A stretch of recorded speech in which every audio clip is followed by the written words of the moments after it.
ఉగ్రవాదుల కన్ను దేశ రాజధానిపై పడింది. ఢిల్లీలో విధ్వంసం సృష్టించేందుకు టెర్రరిస్టులు పన్నిన కుట్రను ఐబీ రా అధికారులు భగ్నం చేశారు.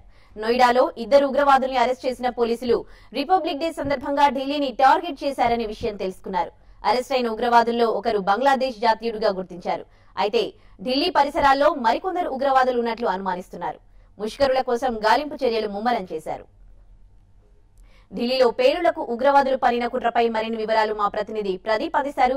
ప్రదీప్, ఈ ఉగ్రవాదుల గురించి ఏమైనా డీటెయిల్స్ తెలిసాయా? ఉదయశ్రీ గణతంత్ర దినోత్సవ వేడుకలు దగ్గర పడుతున్న కొద్దీ ఢిల్లీలో ఉగ్రవాదుల చర్యలకు ఎక్కువ అవకాశం ఉందన్న ఇంటెలిజెన్స్ వర్గాల వార్తల నేపథ్యంలో 2 ఉగ్రవాదులు బంగ్లాదేశ్ చెందిన 2 టెర్రరిస్టులని ఢిల్లీ పోలీసులు అరెస్ట్ చేసినట్టే తెలుస్తా ఉంది. ఆ మేరకు సమాచారం కూడా ఉంది.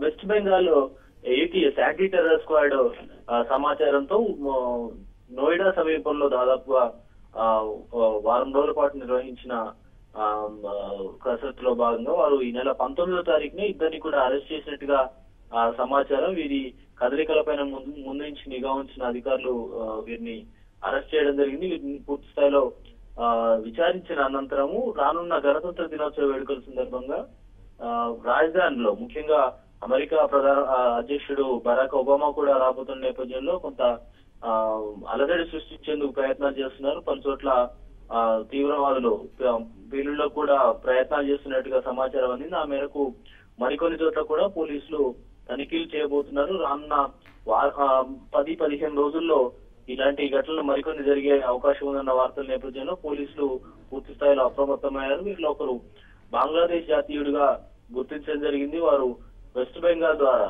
బెంగాల్ నుంచి వీరు నోయిడా ప్రాంతంలో ప్రస్తుతం ఉంటున్నారు.